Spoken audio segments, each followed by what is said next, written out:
Hey guys, Dr. Jess from the Chiropractic Health and Wellness Centre, and I hope wherever you are, you're doing well. One of the common things we're seeing at clinic is disc bulges or slip discs, and so I thought we'd do a quick video on what exactly it is, how you can prevent it, and so you understand where the pain's coming from. Because if you've got one, if you've ever experienced it, it is one of the most painful things going. There's nothing worse. And 9 times out of 10, when someone comes in with a bulging disc, what they'll tell me is that they just bent down to pick up their shoelaces, they just twisted to grab their keys or something small, and then all of a sudden, bang, they had this raging pain down their leg and this raging bulging disc. Here's what happens. If you imagine, we cut you across this way, so we're looking at the inside of your disc, what you're going to see is something like this. So this is the disc, your belly button's out there somewhere, your spinal cord sits just here, and you've got these individual nerves which branch off either side of the spinal cord. Now, this disc has like a jelly in the centre, which is this. And holding that in place, you've got these rings. And you can think of them like onion rings. That's where your strength comes from. Now, there's no actual nerves inside this, so you can start to damage it internally. You're not going to feel a thing. And this is what tends to happen, right? We pick something up the wrong way. And if you ever notice, like you pick it up the wrong way, you might get a twinge, but then your back tends to get better. Well, this is what's happening. As you lift, that disc pops through one of those rings. And you're still not going to have too much of a problem because the shape of the disc is still intact. Once you get to the final straw though, your disc will be sitting out here, ready to pop through that final layer of ligament, and you still don't feel it until you bend down, tie your shoelaces up, or you twist to pick up your keys off the counter, and then bang, pops through that final ligament and actually reforms the shape of the disc. So now you've got raw nerve pressure, and that disc is there sitting on your nerve. So then what you're going to find is, first thing in the morning, when your discs are most hydrated, so when you lay on the back of the night actually filled with fluid, that's going to be worse. So a lot of people say, getting out of bed is absolutely excruciating.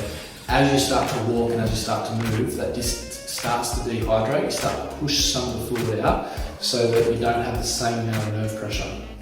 Now, if you do nothing with this, quite often, it will start to resolve after about 6 to 8 weeks. If you get stuck into it with care, we can speed that process up and strengthen it so that we can try and prevent this thing from happening again. A lot of the time, what I tell my patients is the second you feel better, we've got that pressure off the nerve. But you can imagine that there's now just a bit of scab holding that disc in place. So what will happen is the second you're feeling better, you then go off and do all the things you've been putting off, like washing the windows, like mowing the lawn, going to work, picking up the kids. You go and do it, and then bang, it hits you again, and it's because you're re-aggravating this injury. So it takes a good 2 months to fully strengthen this. 2 months of being pain-free, that is, but this thing is strong enough for you to start to return back to normal duties. So there's a whole heap of work that needs to go into that.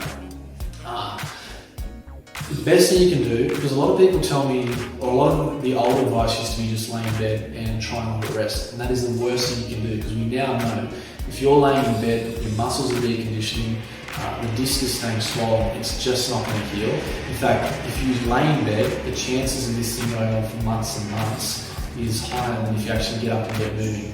And when you get moving, so we're talking about general movements like walking, swimming, you can cycle if you can bear it. The more movement you get, the better it's going to be. It's only when you start to sit down and cool off that things are actually going to start to aggravate. So when you do sit, the best thing to do is find a stool, because you don't have to sit right down into it, you can sit up high and it's easy to get off. Or you want to sit in a chair like this, where you've got a nice supportive armrest, a rigid back, a nice firm chair, so you can push yourself up out of the chair. If you try and sit in something like a soft couch or a sofa, you'll find 20 minutes later you try and get out of it, the pain's going to be worse. So it's really important to avoid sitting in those things. When sleeping on your back, the idea is you want to keep your knees bent. And I'll show you why that is. When you're standing straight, those nerves are fully stretched. Now when you lay on the back, let's say this nerve's getting pinched, and this is also a sciatic nerve, so it runs down the leg. If it's getting stretched, it's got to pull that nerve past that pinch, which is going to make things worse, right? So if you put some slack in the whole system, So you lie on your back, bend your knees, that gives that nerve some slack so it's no longer pulling on that pinch. That will tend to relieve it. Just put a couple of pillows on your knees and keep them bent. The other alternative is, same thing, bend your knees, put a pillow between your knees and lay on your side. In summary, that's pretty much what you can do for yourself. There's different stretches and things we can give you, but it does depend on how bad the disc bulge is. But the main key is keep moving. Just walk, try and bend from side to side. Stay within your pain limit, but try and keep moving as much as possible. One thing to avoid is lifting and twisting. That's probably the worst thing you can do for your disc. But if you do need advice, if you're not sure what to do, contact us, write me an email, contact us on Facebook. We're happy to try and help you in that way. But the best thing is if we can actually sit down one-on-one with you, find out exactly which disc is involved, how badly it's involved, and we can tailor the treatment to your specific needs. And it's just a matter of phone calling us or booking online. But I hope that's helped. My name's Dr. Jess, and I'll see you soon.